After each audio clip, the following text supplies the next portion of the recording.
Hello दोस्तों, तो आज हम स्टार्ट करने जा रहे हैं क्वांटम मैकेनिक्स का एग्जाम बूस्टर सीरीज। ठीक है, तो इसमें हम वन बाय वन एक एक टॉपिक्स के ऊपर कुछ क्वेश्चंस लेकर के डिस्कस करेंगे। वो क्वेश्चंस आपके प्रीवियस ईयर हो सकते हैं और नई वैरायटी के क्वेश्चंस हो सकते हैं। अपने को अप्रोच लगाना सीखना है कि किस प्रकार से हम क्वेश्चंस में अप्रोच लगाएंगे। ठीक है, तो अब यहाँ पर हम इस वीडियो में डिस्कस करेंगे 5 क्वेश्चंस और 5 क्वेश्चंस बहुत ही अच्छी वैरायटी के होंगे। उसमें हम कई यूनिट्स कन्वर्जन भी देखेंगे साथ में और कई में हम कंसेप्ट्स भी देखेंगे क्वांटम मैकेनिक्स का किस प्रकार से वर्क करता है।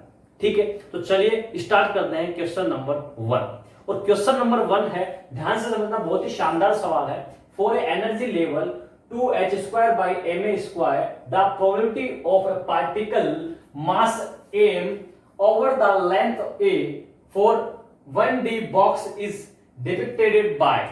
आपको 4 ऑप्शन में ये ग्राफ बना करके दिए गए हैं। आपसे क्या पूछिए कि आपको एक एनर्जी लेवल जो 1D बॉक्स है, 1D बॉक्स के लिए आपको एक एनर्जी रहेगा, एनर्जी दी गई है। एनर्जी क्या है आपकी 2h² अपॉन ma²।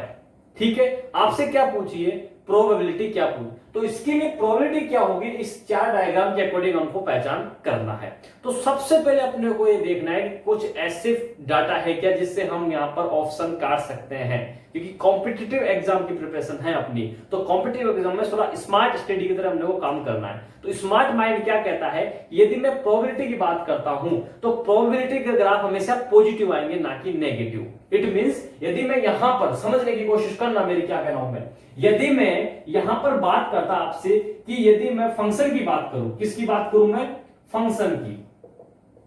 यदि मैं आपसे फंक्शन की बात करता हूं तो फंक्शन जो है साई, इसका प्लॉट जो आएगा वो प्लॉट आएगा आपका इस प्रकार से।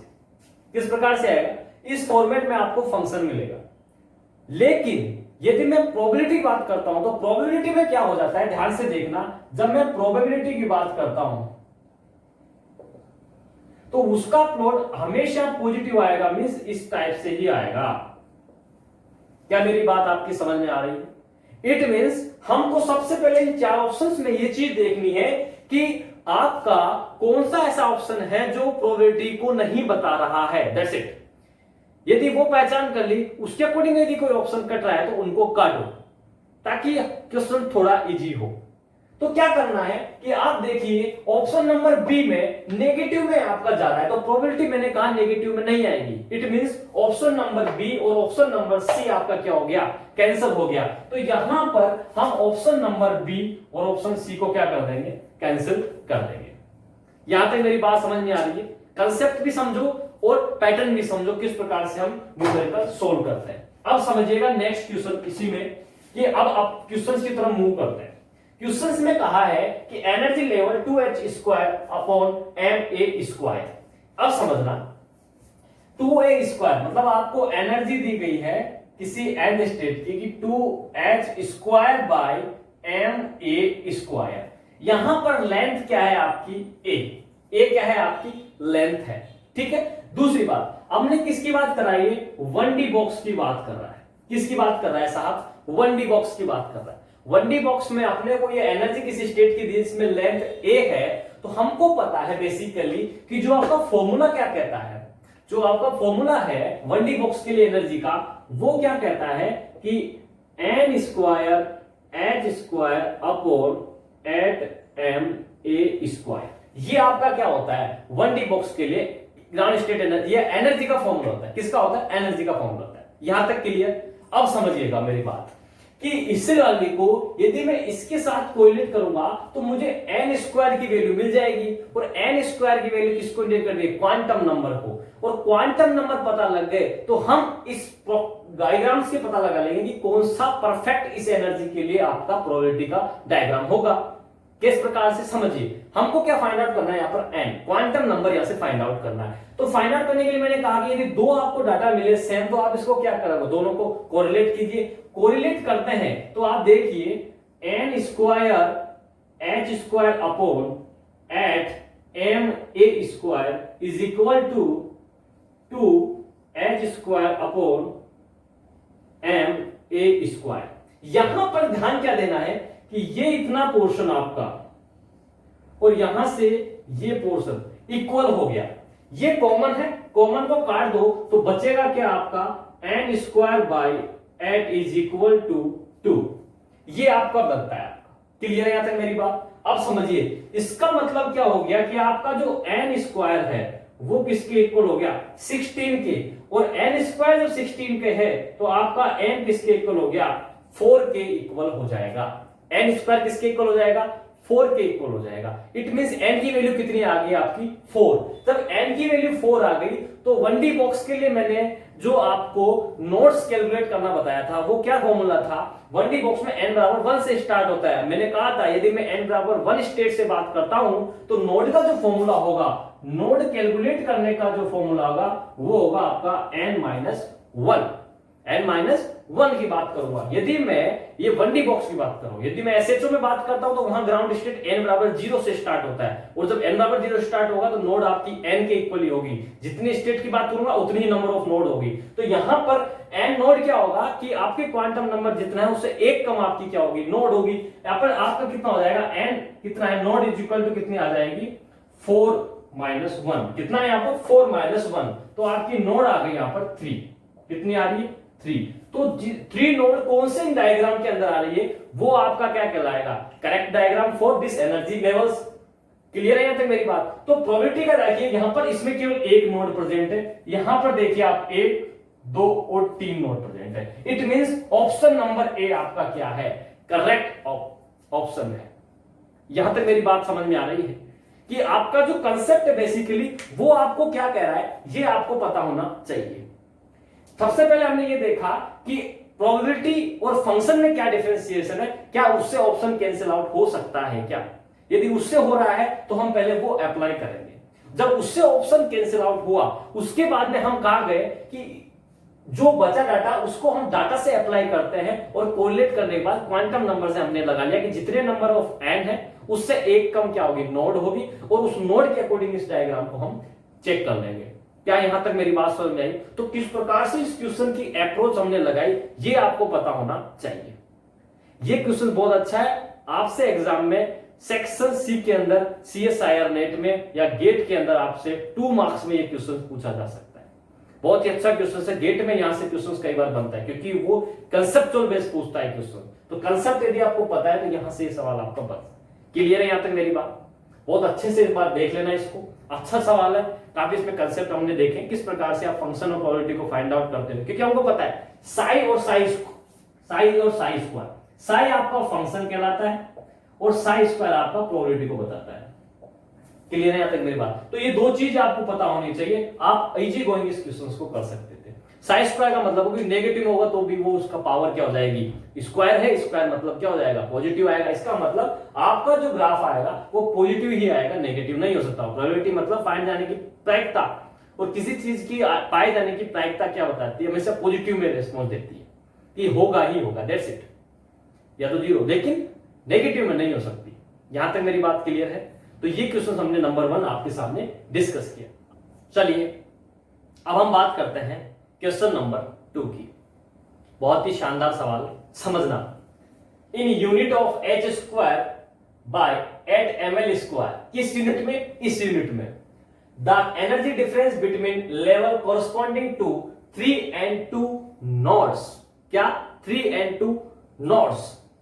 Eigen function for particles of mass m in 1D box of length L is, length L का और मास m का कोई फंक्शन है जिसके लिए इस टर्म में आपको एनर्जी कैलकुलेट करनी है, और आपको डिफरेंस दिया गया है लेवल्स का। क्या डिफरेंस है?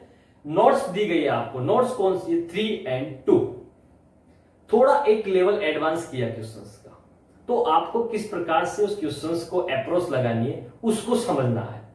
तो क्वेश्चंस में क्या है कि आपको नोड दी गई है, सबसे पहले आपको ये चेक करना है किस टर्म में आपको एनर्जी फाइंड आउट करनी है। दिमाग में रखना है एनर्जी आपसे किस टर्म में पूछी है, आप पहले वो पता करो। एनर्जी आपसे पूछी है h square upon 8 ml square, इस टर्म में आपसे क्या पूछी है? एनर्जी पूछी है, पहली चीज। सेकंड, आपको क्या दिया गया है? नोड दी गई है आपको।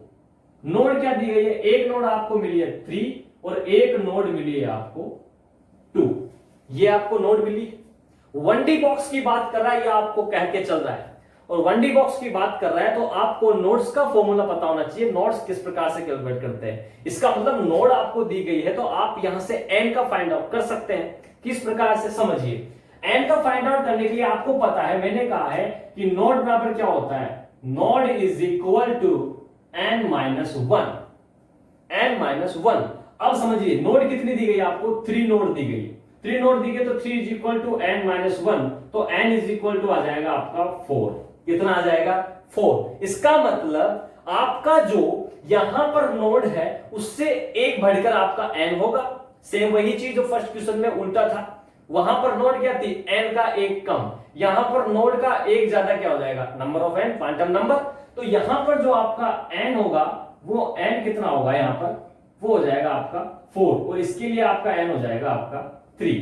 यहां तक मेरी बात आपको समझ में आ रही है, क्या मैं कहना चाह रहा हूं।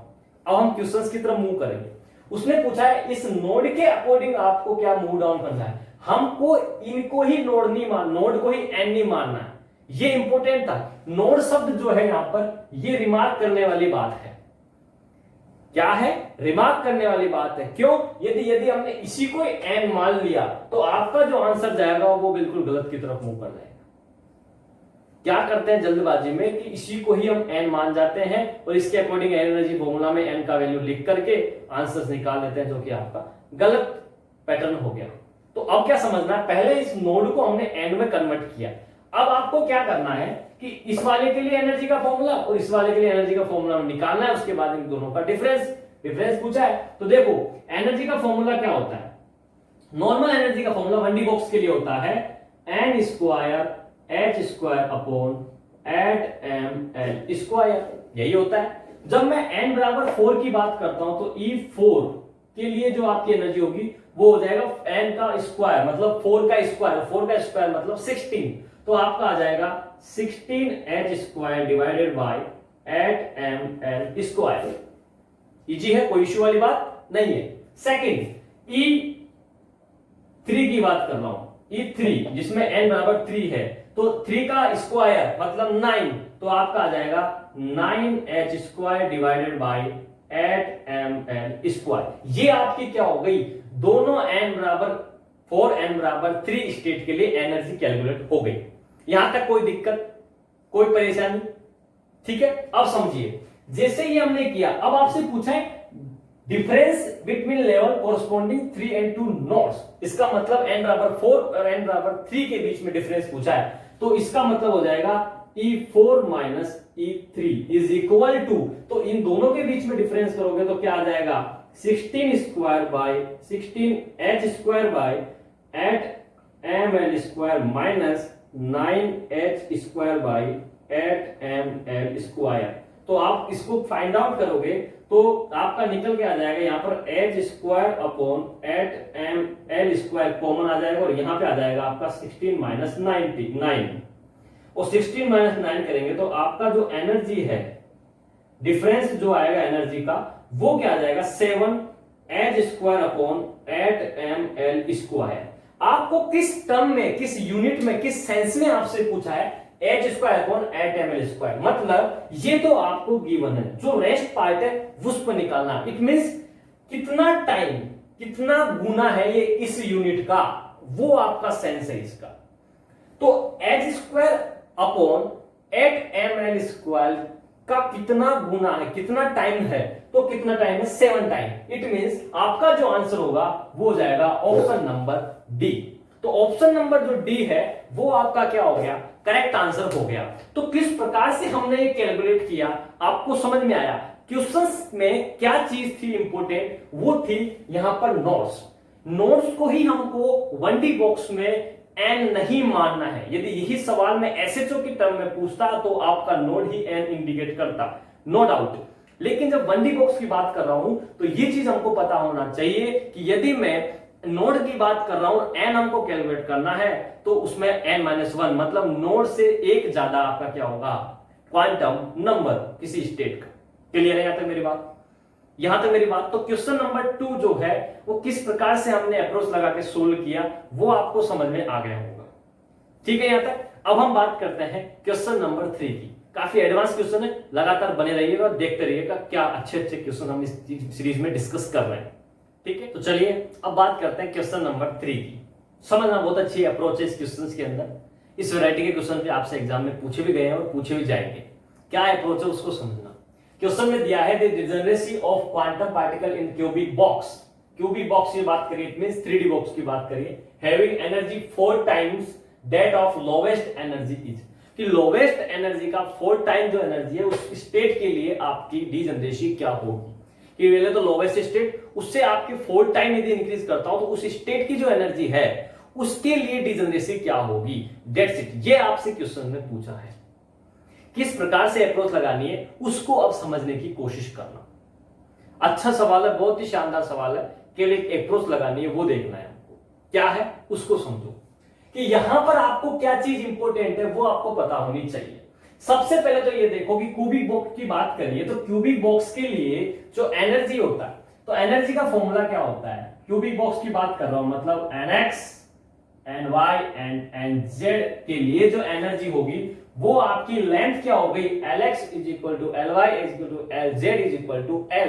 यहां पर l क्या होगी, लेंथ जो होगी तीनों के लिए, तीनों डायरेक्शन में कॉमन l हो जाएगी। तो समझिए जो आपका फॉर्मूला आएगा वो आएगा nx का स्क्वायर प्लस ny का स्क्वायर प्लस nz का स्क्वायर और आपका आ जाएगा h square upon 8ml square. ये आपका क्या होगा, क्यूबिक बॉक्स के लिए आपका एनर्जी का फॉर्मूला होगा।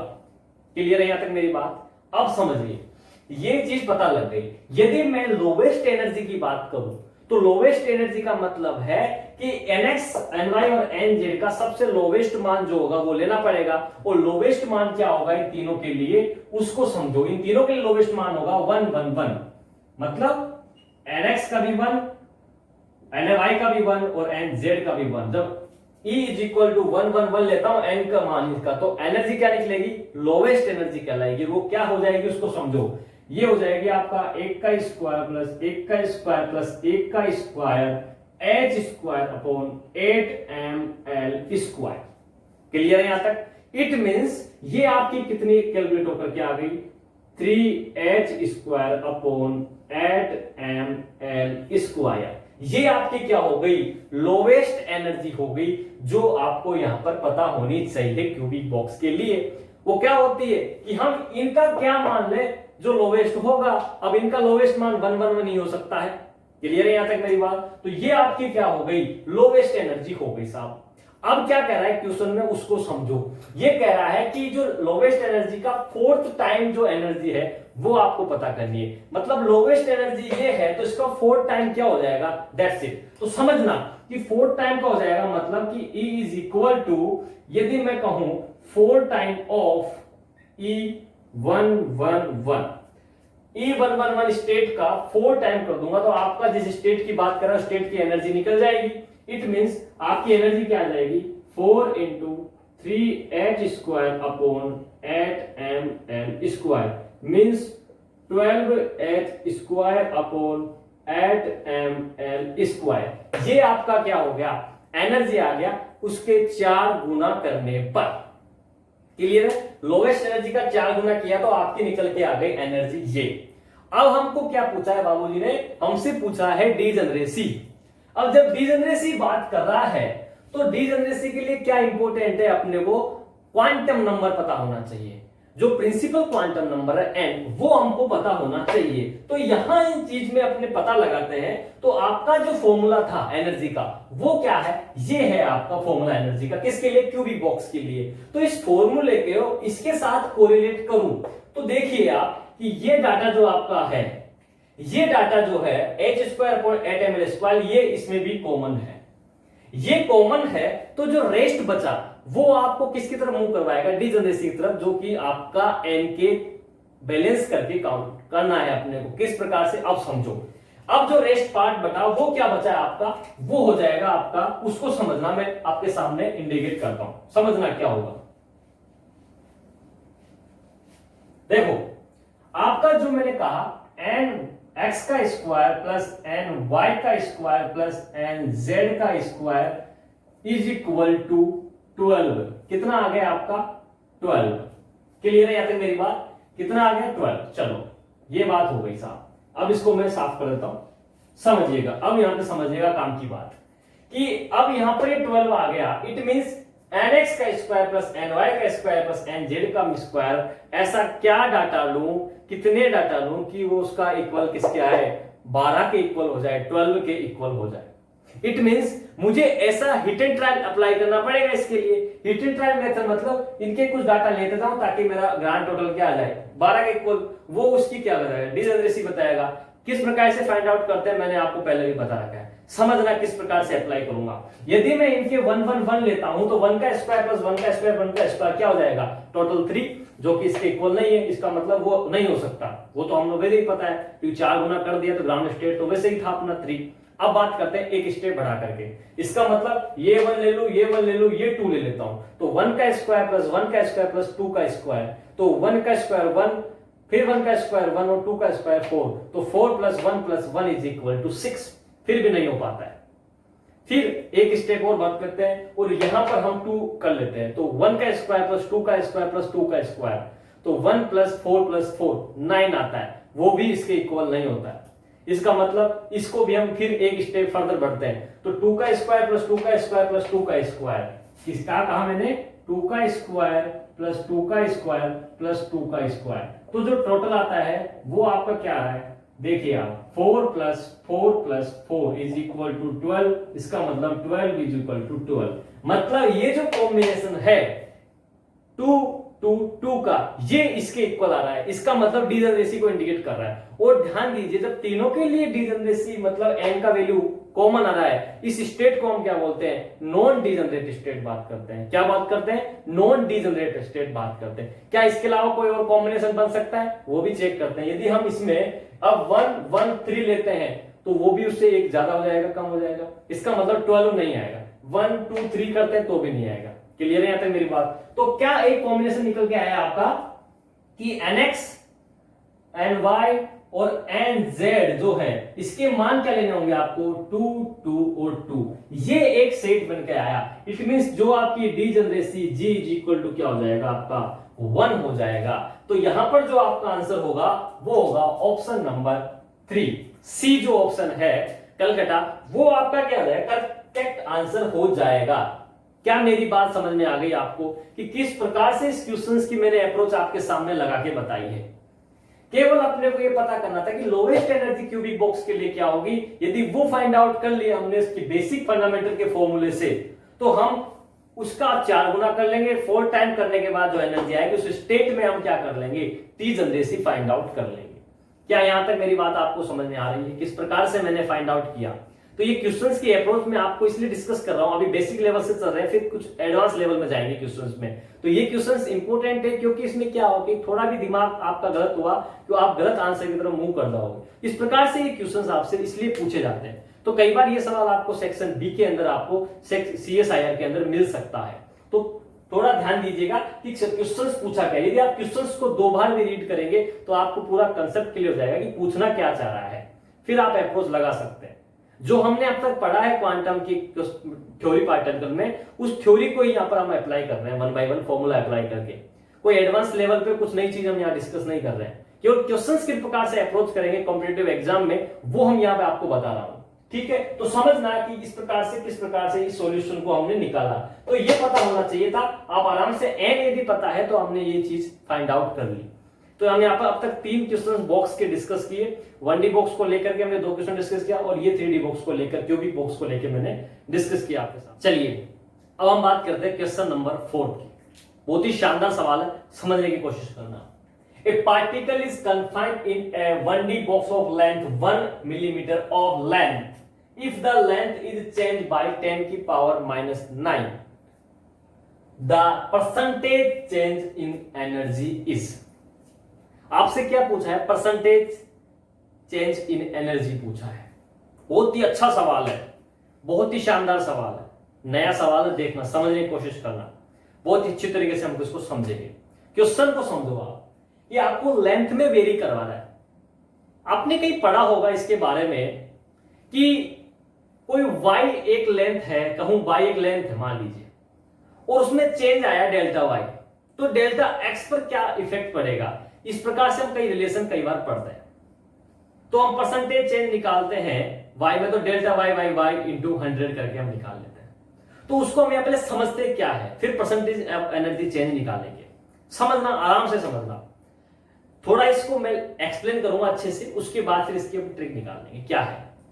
क्लियर है? समझ लो कि यहां पर हम जानते हैं कि मान लीजिए कि मैं आपको समझा रहा हूं कि y is equal to function of x, y is equal to function of x। ठीक है, कोई दिक्कत नहीं। चलिए अब मान लो इसको मैं लिख दूं आपके सामने कि dy बाई dx, मतलब मैंने x और y का दोनों का डिफरेंशिएशन कर दिया, तो इसको मैं क्या लिख सकता हूं, f डैश x लिख सकता हूं, कोई दिक्कत नहीं। बताते रहिए कमेंट करके कहीं भी प्रॉब्लम आए तो, हाँ कि ना। ये देखिए यहां तक कोई दिक्कत क्लियर है यहां तक? अब समझो, यदि इसको मैं अब इस फॉर्मेट में लिख दूं, डेल्टा की फॉर्मेट में, कि delta y is equal to delta x is equal to f dash x, क्या इसको इस फॉर्म में लिख दूं? कोई प्रॉब्लम वाली बात नहीं है। इस d को मैं डेल्टा की फॉर्म में लिख दिया, तो इस फॉर्म को मैं इस फॉर्मेट में लिखूं तो डेल्टा y क्या निकल के आता है आपका, delta y is equal to f dot x delta x।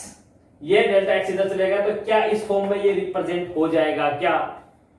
क्या इस फॉर्मेट में रिप्रेजेंट हो जाएगा? क्या क्लियर है यहां तक?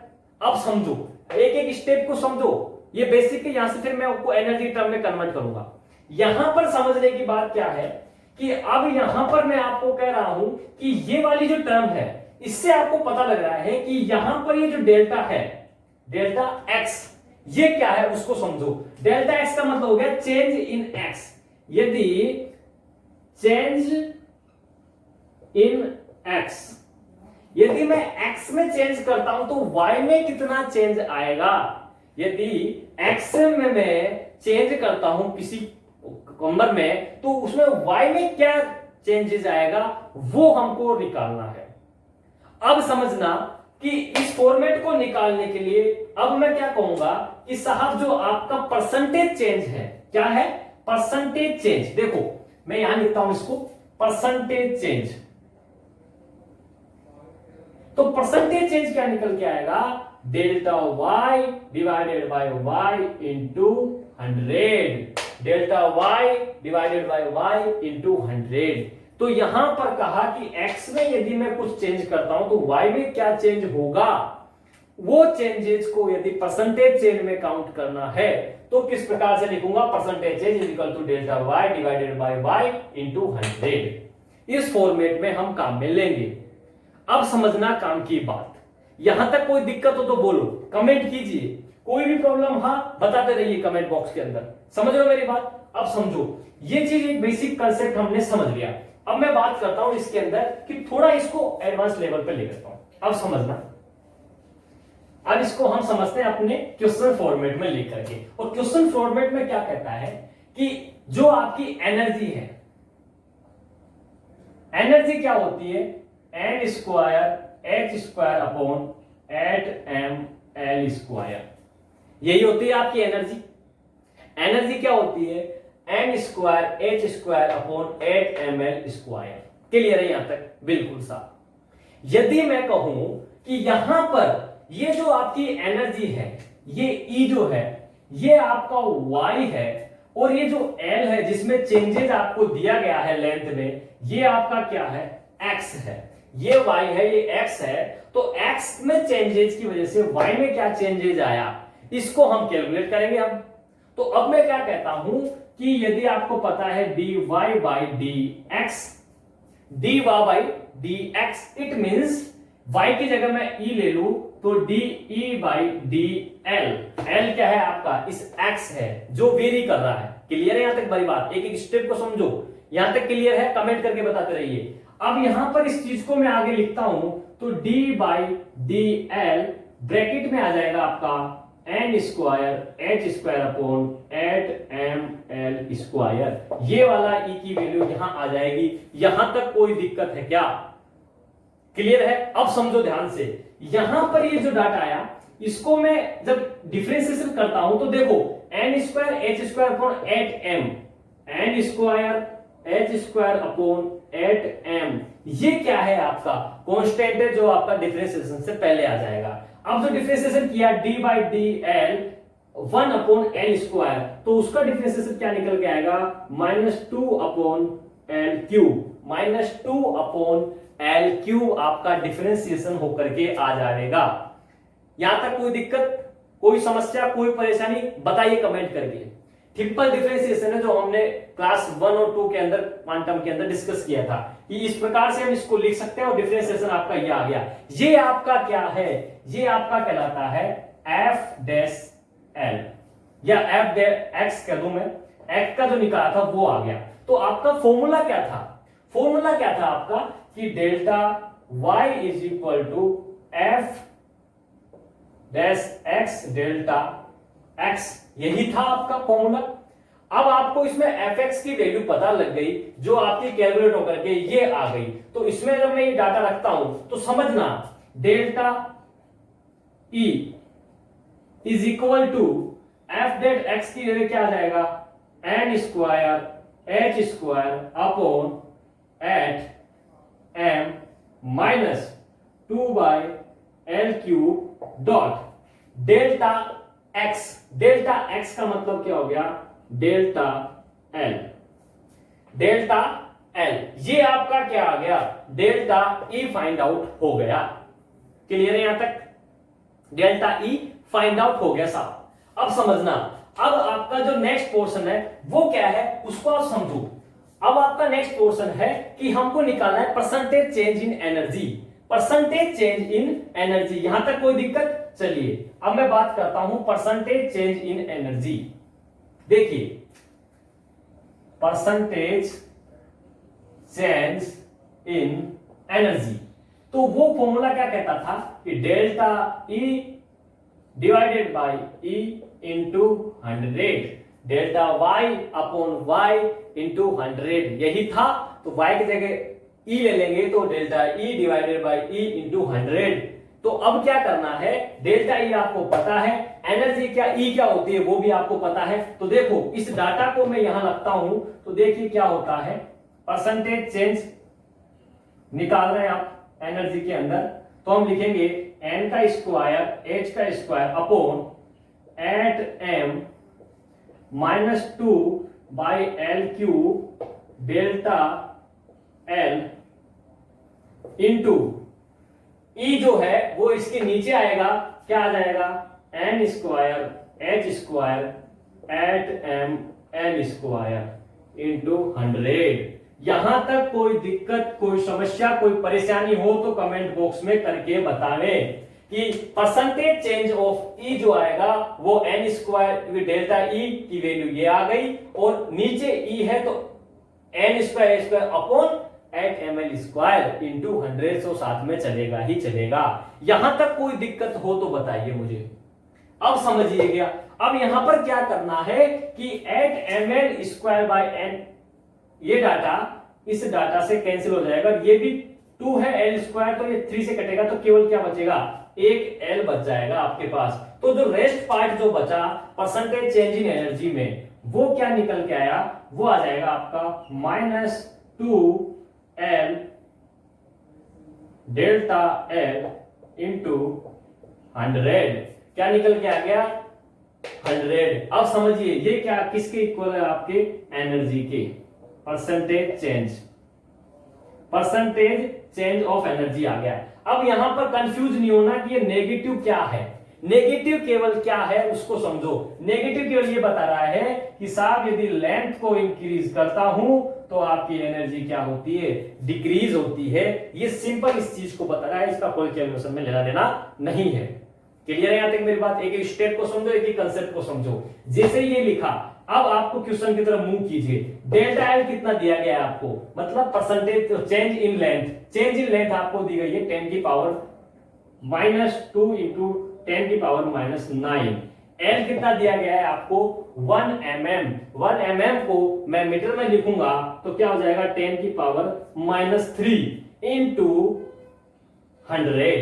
क्लियर है यहां तक? अब देखिए इसको आप कैलकुलेट करेंगे percentage change in energy, percentage change in energy. तो देखिए कितना कैलकुलेटर पे क्या आ जाएगी, 2 इंटू 10⁴, 2 इंटू 10⁴ आपकी क्या आ जाएगी, परसेंटेज चेंज इन एनर्जी। जब लेंथ आपकी 1 mm से कितनी चेंज कर रहा हूं मैं, 10⁻⁹। तो आपका आंसर क्या निकल के आया, 2 into 10⁴। It means option number A आपका क्या है, करेक्ट आंसर है। तो क्या मैं जो आपको कंसेप्ट बता रहा था वो आपको समझ में आया कि किस प्रकार से हमने अप्रोच लगाई। बहुत ही शानदार सवाल है ये, आपके अपकमिंग एग्जाम में वापस पूछा जा सकता है। इस कंसेप्ट पे सवाल परसेंटेज चेंज आपसे पूछा सकता है। अब ये एनर्जी नहीं, आपसे लेंथ भी पूछ सकता है, कोई भी चीज आपसे यहाँ पूछ सकता है। परसेंटेज चेंज का फॉर्मूला क्या है वो आपको पता होना चाहिए, delta E by E into 100। अब डेल्टा ई पता हो, ई पता है तो आप ये डाटा सिंपल रख के निकाल सकते थे, लेकिन कंसेप्ट क्या कहता है वो मैंने आपको एक बार विद एग्जाम्पल के साथ में कोरिलेट करके समझाया है। क्या यहां तक मेरी बात आपको समझ में आ गई? यहां तक कोई दिक्कत कोई समस्या तो आप कमेंट बॉक्स में करके बताएं, और यदि समझ में आ गया तो यस का कमेंट करें कि हां सर समझ में आ गया। क्लियर है यहां तक मेरी बात? अब मैं बात करूंगा क्वेश्चन नंबर 5 की, ध्यान से समझते रहिएगा, ठीक है। चलिए तो स्टार्ट करते हैं क्वेश्चन नंबर 5। बहुत ही इंपॉर्टेंट सवाल है, शानदार सवाल है, क्योंकि यहां पर कुछ गेम यूनिट्स का है, ठीक है। ये सवाल आपसे बेसिकली गेट लेवल पे पूछा जाता है, क्योंकि यहां पर कैलकुलेशन पार्ट्स है जहां पर आपको गेट में कैलकुलेटर अलाउ होता है। तो वर्चुअल कैलकुलेटर आपको वहां पर अलाउ है, तो इस वजह से आपको ये क्वेश्चंस गेट लेवल पर डिस्कस किया जाएगा। क्वेश्चंस क्या है बहुत अच्छी तरीके से समझना। In difference in the ground state energy of an electron in 1D box of length 0.2 nanometre and 2 nanometre is reported the answer in kilo joule per mole. आपको आंसर किस में रिपोर्ट करना है, किलो जूल पर मोल में calculate करना है। दो आपको क्या गई है, लेंथ दी गई है, तो आपको डिफरेंस पूछा है एनर्जी का, क्या होगा, दैट्स इंपॉर्टेंट। तो समझिएगा क्या अप्रोच लगेगी इसकी। 1D बॉक्स है दोनों के दोनों, तो 1D बॉक्स है तो 1D बॉक्स कौन सा, जिसकी लेंथ 0.2 नैनोमीटर है। एक 1D बॉक्स है जिसकी लेंथ क्या है, 2 नैनोमीटर है। तो इसके लिए जो आपकी एनर्जी आएगी वो हो जाएगी E1, या मैं कहूं इसके लिए जो एनर्जी है E1 तो इसके लिए हो जाएगी E1 डैश।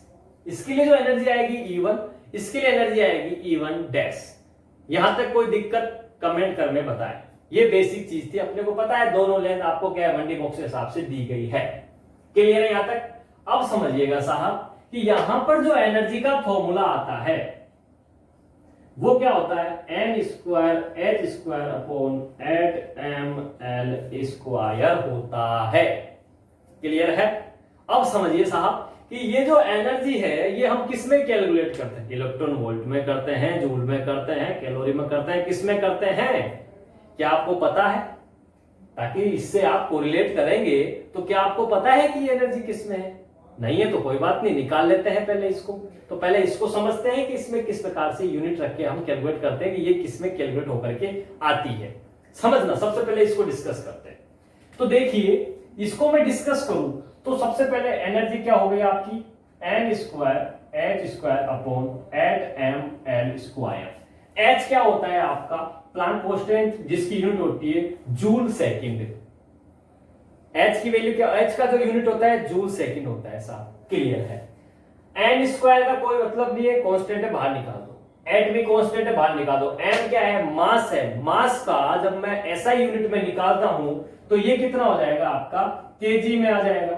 और लेंथ भी जब मैं निकालूंगा तो ये हो जाएगी आपकी मीटर में। इट मींस जो आपका एनर्जी के फॉर्मूले में यूनिट निकल के आएगी वो आएगी आपकी जूल सेकंड का square divided by kilogram metre square. क्या यही निकल के आएगी क्या? क्लियर? यही आएगी आपकी। अब देखो किलोग्राम मीटर सेकंड ये सब आपकी फंडामेंटल्स आप निकाल सकते हो, ये आपके एसआई यूनिट के हिसाब से है। लेकिन यहां पर जूल आपको अटका रहा है कि जूल क्या लोचा है। तो इस जूल के लोचे को हम क्लियर करते हैं। क्लियर है? तो जूल जो है इसको हम समझते हैं। तो जूल क्या होता है यार, जूल होता है आपकी एनर्जी का कोई टर्म होती है आपकी, क्या होता है, एनर्जी का टर्म में निकालते हैं। तो देखो इस जूल को जो है क्या कहेंगे क्या नहीं कहेंगे, सबसे पहले आप इसको हम समझते हैं। देखना आपको मैं दिखाता हूं, ये क्या है आपका एक एनर्जी का टर्म है। क्या है आपका ये एनर्जी है साहब, इसको मैं एनर्जी की टर्म में कह सकता हूं।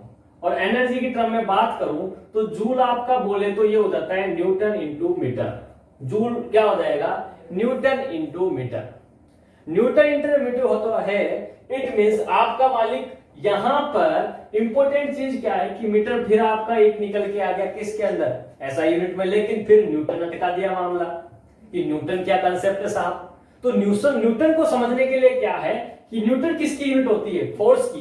किसकी यूनिट है ये फोर्स की। और फोर्स क्या होता है आपका F is equal to M A. क्या होता है F is equal to M A, समझते रहिएगा। जब F is equal to M है, यहां पर m मास है और a क्या है एक्सेलरेशन या त्वरण। क्या है एक्सेलरेशन या त्वरण। तो समझिएगा यदि ये है तो इसको न्यूटन के इक्वल कर सकता हूं, न्यूटन के इक्वल कर सकता हूं। तो ध्यान से समझिएगा m क्या है मास, इसको मैं केजी में ले लूंगा। a एक्सेलरेशन है जो आपका क्या कहलाता है मीटर पर सेकंड स्क्वायर। ये किसके इक्वल हो गया न्यूटन के, क्योंकि यहां पर ये फोर्स कांस्टेंट है जिसका मान आपका न्यूटन के इक्वल होता है। यूनिट क्या होती है उसकी न्यूटन। तो अब देखो किलोग्राम क्या निकल के आ गया आपका m किलोग्राम मीटर पर सेकंड स्क्वायर आपका निकल के आ गया न्यूटन की जगह। तो आपका जूल क्या हो गया, जूल आपका हो जाएगा, ये वैल्यू आप न्यूटन की जगह रखेंगे तो किलोग्राम मीटर सेकंड का इनवर्स स्क्वायर इनटू मीटर, ये वाला मीटर। तो टोटल क्या हो जाएगा आपका किलोग्राम मीटर का स्क्वायर पर सेकंड का स्क्वायर। ये आपकी किसकी यूनिट आ गई, ये आपकी यूनिट आ गई जूल की। किसकी यूनिट आ गई साहब जूल की। अब ये जो जूल की यूनिट आपकी निकल के आई, इस जूल की यूनिट को हम इस वाले फॉर्मूले में लिखते हैं। क्लियर है यहाँ पे मेरी बात, ये चीज समझ में आ गई आपके पहली बात कि किस प्रकार से हमने 1 बाय 1 फाइंड आउट किया। अब देखना, अब मैं इस जूल की यूनिट को जो निकल के आई इसको मैं कहां लिखता हूं इस वाले जूल के डाटा में। तो देखो एनर्जी क्या हो जाएगी आपकी किलोग्राम मीटर स्क्वायर सेकंड का इनवर्स स्क्वायर, और फिर यहां पर इसका हो जाएगा स्क्वायर और सेकंड स्क्वायर जो ये वाला है ये बाहर आ गया, divided by kilogram metre square. ठीक है साहब, अब समझना साहब E इज इक्वल टू क्या हो जाएगा किलोग्राम का स्क्वायर मीटर का 4 सेकंड का -2 इंटू 2 का पावर 4 मतलब 4 इंटू S का square divided by kilogram metre square. यहां तक कोई दिक्कत हो कोई समस्या हो तो बताइएगा। क्लियर है। अब समझो साहब यहां पर जैसे ही ये हमने लिखा यहां से किलोग्राम से ये किलोग्राम कैंसिल, मीटर स्क्वायर से ये मीटर 2 रह जाएगा, यहां से S2 से ये कटेगा तो ये S2 रह जाएगा। क्या यहां तक कोई दिक्कत है या कोई समस्या है तो बताइए। क्या यूनिट काटना आता है आपको, काट सकते हैं यहां तक। क्लियर साहब। तो अब जो आपकी यूनिट बची, जो आपकी यूनिट बची वो एनर्जी की क्या निकल के आ रही है, वो आ गई आपकी किलोग्राम मीटर स्क्वायर पर सेकंड स्क्वायर। ये एनर्जी की यूनिट निकल रही है इस वाले के लिए, यही अपनी जूल की यूनिट थी साहब। क्या थी जूल की यूनिट भी रही थी। इसका मतलब सेम है, कोई दिक्कत की बात नहीं है। इसका मतलब इस डाटा को मैं किसके इक्वल कह सकता हूं, आप इसको कह सकते हो आपके जूल के इक्वल कह सकते हो, कोई दिक्कत। ये एनर्जी आपकी क्या है साहब जूल में है, जिसको हम किलोग्राम मीटर स्क्वायर पर सेकंड स्क्वायर कहते हैं। यहां तक कोई दिक्कत हो कोई समस्या हो कोई परेशानी हो तो बताओ कमेंट करके। यूनिट पकड़ में आ गई आपको कि क्या इसमें यूनिट का लोचा था कि साहब यहां जो है उस वैल्यू इसकी टोटल क्या आ रही है जूल में आ रही है। ठीक है, यहां तक दिक्कत क्लियर। अब समझना, अब हम क्वेश्चन की तरफ मूव करेंगे साहब। ठीक है, अब हम क्वेश्चन की तरफ मूव करते हैं। समझिएगा बहुत ही शानदार तरीके से हम इसको अब समझने की कोशिश करते हैं कि क्या कंसेप्ट है। समझिए कि अब हमको निकालना है एनर्जी का डिफरेंस। एनर्जी का डिफरेंस निकालना है तो आपको पता है कि पहले कौन सा आएगा, ध्यान दीजिएगा, फॉर्मूला क्या था, N square H square upon 8mn square. जिसकी लेंथ कम होती है उसकी एनर्जी ज्यादा होती है। क्लियर है ये बात यहां तक? जिसकी लेंथ कम उसकी एनर्जी ज्यादा। इट मींस यहां पर इसकी लेंथ कम है तो इसकी एनर्जी ज्यादा है, तो ज्यादा एनर्जी को हम पहले लिखते हैं, बाद में फिर आएगी आपकी स्मॉल एनर्जी। तो E1 माइनस E1 डैश इस फॉर्मेट में लिखेंगे। अब समझिएगा, इस एनर्जी को मैं लिखता हूं तो आप क्या लिखो, इसको हटा दीजिए, आप सिंपल चलने दीजिए। अब समझिएगा क्या होगा, E को क्या लिखोगे आप, N square H square upon 8m, ये क्या है आपका 0.2, तो इसको आप लिखोगे 0.2 नैनोमीटर। क्या है आपका, नैनोमीटर का square minus N square H square upon 8m 2 nanometre का स्क्वायर। यहां तक कोई दिक्कत हो तो मुझे आप बताइए कि यहां आपको कोई परेशानी आ रही है। समझिएगा साहब, ग्राउंड स्टेट की बात कर रहा हूं मैं आपसे, तो ये हो गए अपने रवाना, ये फॉर्मूले से हो गए रवाना। अब बताओ कोई दिक्कत यहां तक? अब कोई दिक्कत हो तो बताओ। ये क्लियर हो गया?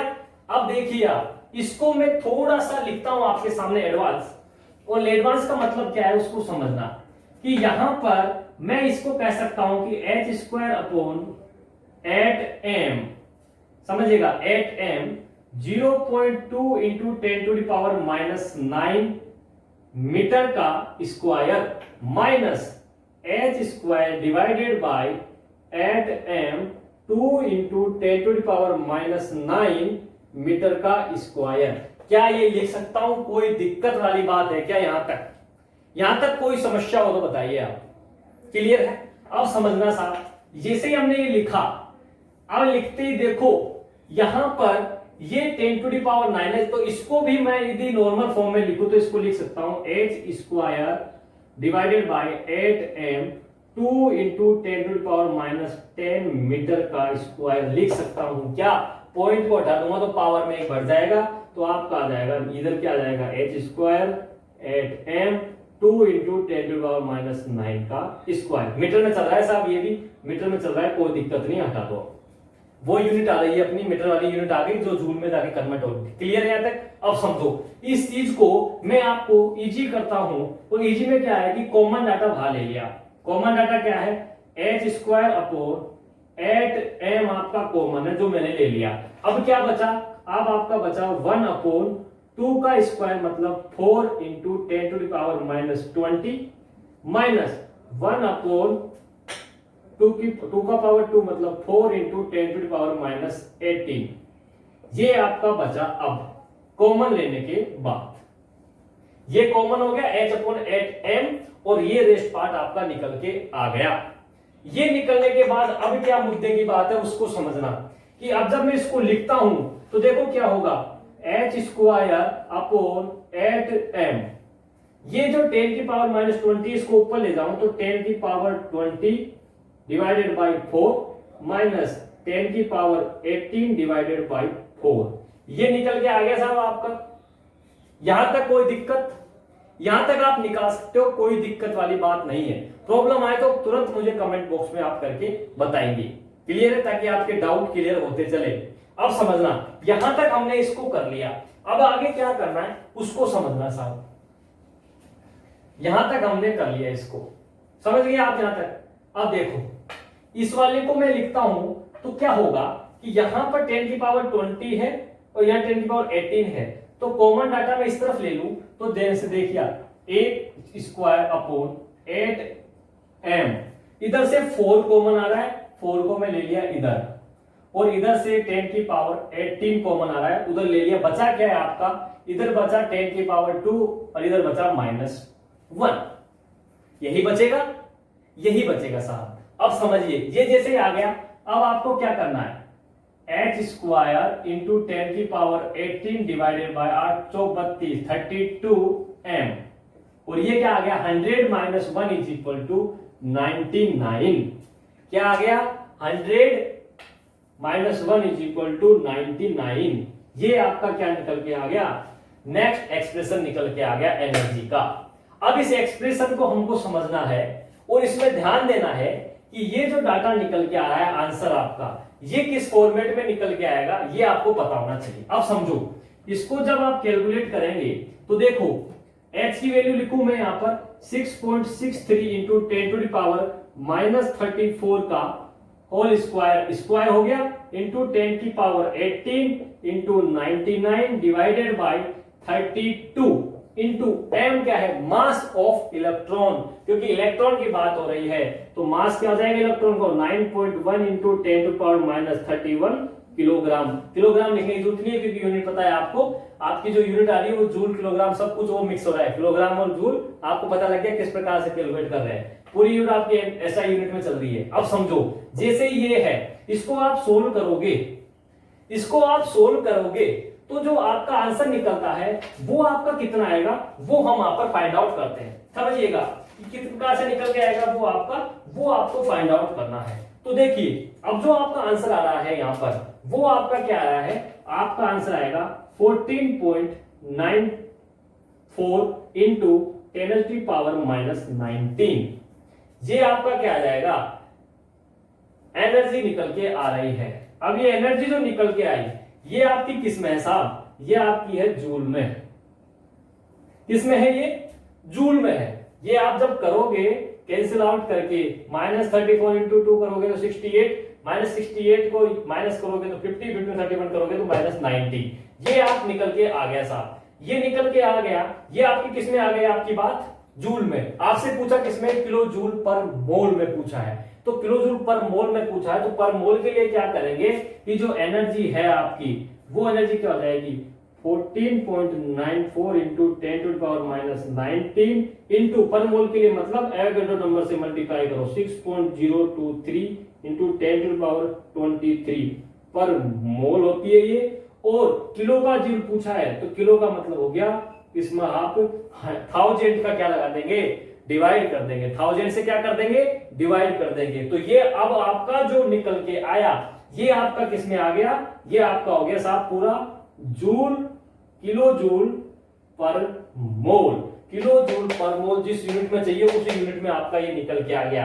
अब जब आप इसकी कैलकुलेशन करते हैं तो आपका जो आंसर आता है तो देखिए ये 3 इस पे कटेगा तो ये 20 और 20 इसमें से गया तो क्या निकल के आएगा आपका 89.9 इंटू 10 टू द पावर 1।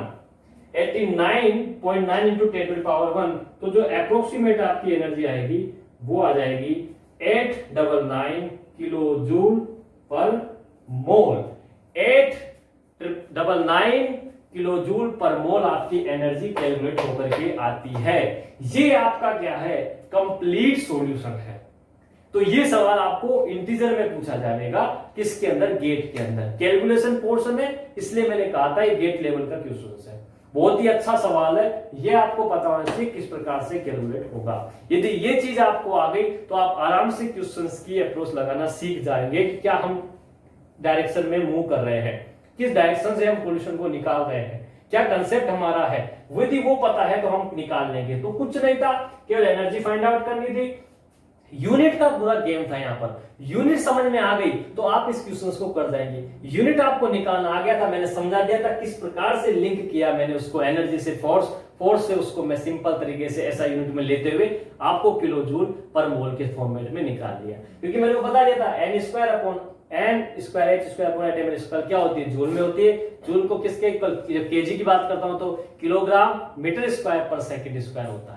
वो हमने दोनों तरफ से कैलकुलेट कर लिया था और इस तरीके से आपका ये क्वेश्चन नंबर 5 भी कंप्लीट होता है। तो आज हमने क्वांटम के 5 क्वेश्चन डिस्कस किए, 1D बॉक्स 3D बॉक्स से रिलेटेड डिस्कस किए और एक क्वेश्चन हमने परसेंटेज चेंज ऑफ एनर्जी की बात करी, एक में डिजनरेसी की बात करी और एक ये आपको न्यूमेरिकल गेट के हिसाब से डिस्कस किया।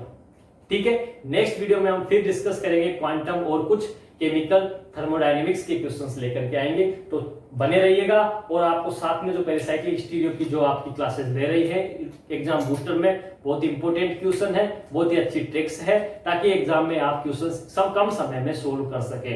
तो आप उनको कंटिन्यूसली देखते रहिए। जो आपका इनऑर्गेनिक स्पेक्ट्रोस्कोपी और ओएमसी की जो क्लास लग रही है उस पर भी आप कंटिन्यू बने रहिए। बहुत इंपॉर्टेंट कंसेप्ट आपको वहां पर बताया जा रहे हैं, कुछ यूनिक कंसेप्ट जो अभी तक आपने कभी देखा नहीं होगा, पढ़ा नहीं होगा, उन कंसेप्ट को अब हम डिस्कस कर रहे हैं, ताकि अपकमिंग एग्जाम में यदि उस लेवल तक भी यदि आपका सीएसआई या गेट जाता है तो आप क्वेश्चंस इजी गोइंग कर सके। क्योंकि आजकल जो क्वेश्चंस का लेवल है वो थोड़ा हाई हो गया। हाई होने का मतलब है कि जो क्वेश्चंस पहले ऑब्जेक्टिव होते थे उसको स्टेटमेंट बेस्ड बना करके पूछना शुरू कर चुका है।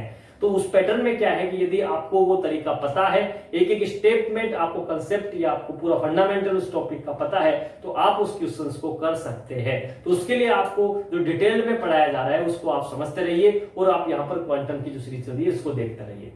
ठीक है, तो चैनल को सब्सक्राइब करें और ज्यादा से ज्यादा वीडियो को शेयर करें। All the very best, good luck, thank you.